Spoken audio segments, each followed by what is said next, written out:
Chapter 6: Social, Psychological, Spiritual, and Cognitive Aspects of Aging. Types of aging. Successful aging is a paradoxical term, as aging traditionally brings to mind images of loss, decline, and ultimate death, whereas success is represented by achievement. Science has given us the possibility of additional years of life. Can we make those additional years more worth living? Earl Grimes is a 79-year-old inmate at a state prison. He has undergone 2 cataract surgeries and takes about $1,000 a month worth of medication to manage a heart condition. He needs significant help moving around, which he obtains by bribing younger inmates. He is serving a life prison term for a murder he committed 38 years ago. His situation exemplifies the problems facing prisons today. There seems to be a lot of reasons, both financial and ethical, to release some elderly prisoners to live the rest of their lives and die in freedom. However, few lawmakers are willing to appear soft on crime by releasing convicted felons from prison, especially if their sentence was life without parole. Chronic illnesses like heart disease, arthritis, diabetes also become increasingly common as people age, whether they're in prison or not. In many cases, elderly prisoners are physically incapable of committing a violent or possibly any crime, so is it ethical to keep them locked up for the short remainder of their lives? Aging is inevitable. Aging results in a decrease in interaction between the aging person and others or society. Withdrawal is natural and accepted. Disengagement theory suggests that withdrawing from society and social relationships is a natural part of growing old. There are several main points to the theory. First, because everyone expects to die one day, and because we experience physical and mental decline as we approach death, it is natural to withdraw from individuals and society. Second, as an elderly withdraw, they receive less reinforcement to conform to social norms. Therefore, this withdrawal allows a greater freedom from the pressure to conform. Finally, social withdrawal is gendered, meaning it is experienced differently by men and women. Because men focus on work and women focus on marriage and family, when they withdraw, they will be unhappy and directionless unless they adopt a role to replace their accustomed role that is compatible with the disengaged state. Activity theory is the social withdrawal, and it's a notion that elderly people need to find replacement roles for those they've lost. According to this theory, activity levels and social involvement are key to this process and key to happiness. The more active and involved an elderly person is, the happier he or she will be. Critics of this theory point out that access to social opportunities and activities are not equally available to all.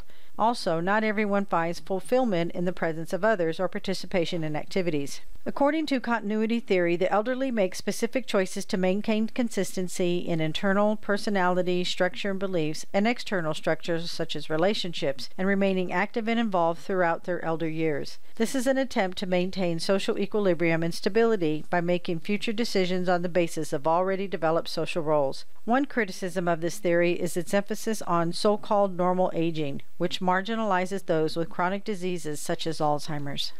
Age-Stratification Theory, though it may seem obvious now with our awareness of ageism, age-stratification theorists were the first to suggest that members of society might be stratified by age just as they are stratified by race, class, and gender. Because age serves as a basis of social control, different age groups will have varying access to social resources such as political and economic power. Within societies, behavioral age norms, including norms about roles and appropriate behavior, dictate what members of age cohorts may reasonably do. For example, it might be considered deviant for an elderly woman to wear a bikini because it violates norms denying the sexuality of older females. These norms are specific to each age strata, developing from culturally based ideas about how people should act their age. Social exchange theory is a rational choice approach. It suggests that we experience an increased dependence as we age, and we must increasingly submit to the will of others because we have fewer ways of compelling others to submit to us. Inasmuch as relationships are based on mutual exchanges, as the elderly become less able to exchange resources, they will see their social circles diminish. In this model, the only means to avoid being discarded is to engage in resource management, like maintaining a large inheritance or participating in social exchange systems such as childcare. In fact, theory may depend too much on the assumption that the individuals are calculating. It is often criticized for affording too much emphasis to material exchange and devaluing non-material assets such as love and friendship.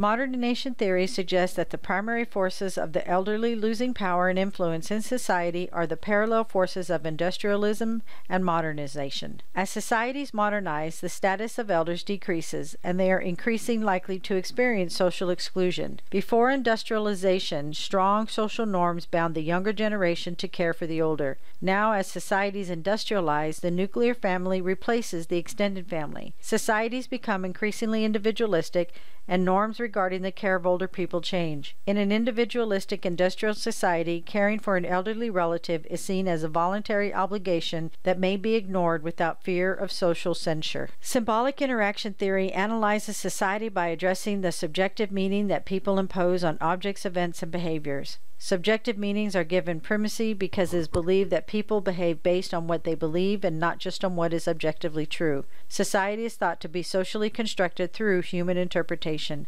and people interpret one another's behavior, and it is in these interpretations that form the social bond. These interpretations are called the definition of the situation. For example, why would young people smoke cigarettes even when all the objective medical evidence points to the dangers of doing so? The answer is in the definition of the situation that people create. Studies find that teenagers are well informed about the risks of tobacco, but they also think that smoking is cool, that they themselves will be safe from harm, and that smoking projects a positive image to their peers. So the symbolic meaning of smoking overrides the actual facts regarding smoking and risk. Jung's theory of personality. People can be characterized by their preference of general attitude, extroverted or introverted, and their preference of one or two functions of perception such as sensing and intuition, and their preference of one or two functions of the judging, thinking, and feeling. The three areas of preferences introduced by Jung are dichotomies, or bipolar dimensions, where each pole represents a different preference. Erikson's theory of psychosocial development has 8 distinct stages. Like Freud, Erikson assumes that a crisis occurs at each stage of development. For Erikson, these crises are of a psychosocial nature because they involve psychological needs of the individual conflicting with the needs of society. According to the theory, successful completion of each stage results in a healthy personality and the acquisition of basic virtues. Basic virtues are characteristic strengths which the ego can use to resolve subsequent crises. Failure to successfully complete a stage can result in a reduced ability to complete further stages and therefore a more unhealthy personality and sense of self. These stages can be resolved successfully, though, at a later time. Theory of Gerotranscendance. It comes from the words gero, which is old age in the Greek, and transcendence, which is to climb over in Latin. Gerotranscendance is a developmental stage that occurs when an individual who is living into a very old age shifts their perspective from a materialistic and rational view of the world to a more cosmic and transcendent one, normally accompanied by an increase in life satisfaction. Research shows that gerotranscendent elders are less self-occupied and more altruistic. As they age, they often become more selective in their choices of social and other activities. They avoid social interactions they judge to be unnecessary. Gerotranscendent seniors report a decreased interest in material things, viewing too many possessions as burdensome. They expect a greater need for alone time, for thought and meditation, referred to as positive solitude. Gerotranscendent elders remove their mask because they no longer feel the need to play their old roles. They can now be themselves. These individuals find themselves simply accepting the mysteries of life and acknowledging they can't understand everything. Studies have shown that spirituality tends to increase during later adulthood. Interestingly, this trend of increased spiritual growth and religious activities in the older age people continues in modern society despite significant secularization of the society compared with 50 years ago. Spirituality moderates positive relationships with various measures of life satisfaction, psychosocial well-being, both physical and mental health, and is helpful in the quest for meaning and purpose in life. Understanding an individual's spiritual perspective becomes increasingly important, given the issues of loss, physical illness, disability, and mortality that are confronted in old age. Nurturing and the spirit of the nurse. There's no question that in a complex, fast-paced world of healthcare, high levels of stress and tension are just part of the territory. Medical and technological advances over the last few decades have been beneficial, but also have taken away our focus from being with our patients to doing for our patients to a large extent. A nurse's day revolves around many tasks to accomplish, and attention is divided in many directions. We are losing the very essence of what beckoned us to become a nurse in the first place, the desire to touch another's life and make a difference. A way to help regain regain some balance or sense of purpose in a harried day where one task blurs into the next is to focus on the spiritual side of caring for our patients. Focusing on the spiritual dimension of care helps in grounding yourself. One focus naturally pulls the other along with it, and they enter together through the same doorway. The meeting of our patient's spiritual need is something that nurses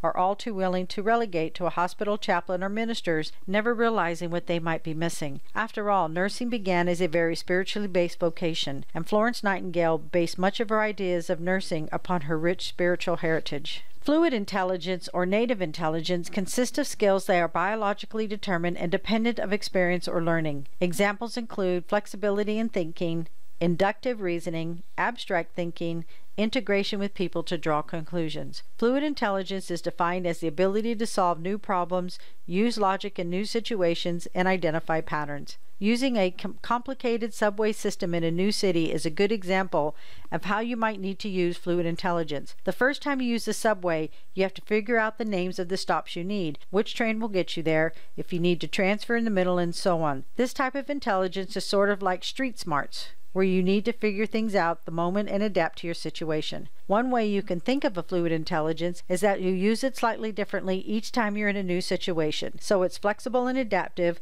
like water in its fluid form. Crystallized intelligence is the knowing and abilities a person acquires through education and life and includes verbal reasoning, word association, social judgment, and number skills. Crystallized intelligence is defined as the ability to use learned knowledge and experience. When you're taking a class at school, you use crystallized intelligence all the time. When you're learning a new language, you memorize the new vocabulary words and increase your vocabulary over time. You also learn the theory behind solving algebraic equations or how to do long division or the general rules of grammar when writing a sentence. Crystallized intelligence is like water as it turns into ice or a solid form. Over time, it gets more stable, much like a crystal. Human memory is the ability to retain and store information and retrieve the information when needed. We have immediate memory, short-term memory, and long-term memory. Familiarity, previous learning, and life experience can compensate for memory lost. Age-associated memory impairment is a memory loss that is considered normal in light of a person's age and educational level. Memory actually takes many different forms. We know that when we store a memory, we are storing information, but by what information is and how long we retain it determines on what type of memory it is. The biggest categories of memories are short-term memories or working memory and a long-term memory based on the amount of time the memory is stored. Both can weaken due to age or a variety of other reasons and clinical conditions that can affect memory. Long-term memory is our brain system for storing, managing, and retrieving information. Closely related to working memory, short-term memory is a very short time that you keep something in mind before either dismissing it or transferring it to long-term memory. Implications for gerontological nursing and healthy aging. A world is designed for young people, but needs to include an ever-growing group of older citizens. How will we respond to those who can't walk through the shopping malls or airports, that can't deal with rush doctors or new insurance plans, that can't handle stairs, small print, or menus in darkened restaurants, can't pay for the many modern technological advances, won't request or accept assistance, don't understand the complexities of a computer, much less using one to sign up for a prescription plan with 20 options, and want to be independent but need societal accommodation. Learning late in life. You know, the language we see our seniors, the elderly, or your loved one. They're constantly protected and their thoughts interpreted. If they forget someone's name, they're charged with senility and patronized, expected to accept the facts of aging. Miss a word or fail to hear a sentence and they're charged with getting old and not with a hearing difficulty. Called dirty because they show sexual feelings or affection to one another. Called cranky when they express a legitimate distaste with life, so as many young people also do. Charged with being like a child, even after society has ensured that they are dependent, helpless, and powerless as children. Which assertion about aging in men would be made by a sociologist following the functionalist perspective? So of these four, the correct answer would be D, delta. Men who remain active after retirement play supportive community roles. An older man retires from his job, stops golfing, and cancels his newspaper subscription. After his wife dies, he lives alone, loses touch with his children, and stops seeing old friends. His situation must closely illustrate this is the disengagement theory. So C, Charlie. An older woman retires and completely changes her life. She is no longer raising children or working. However, she joins the YWCA to swim every day. She serves on the Friends of the Library Board. She's part of a neighborhood group that plays bunco on Saturday nights. Her situation most illustrates this would be A, alpha, activity theory.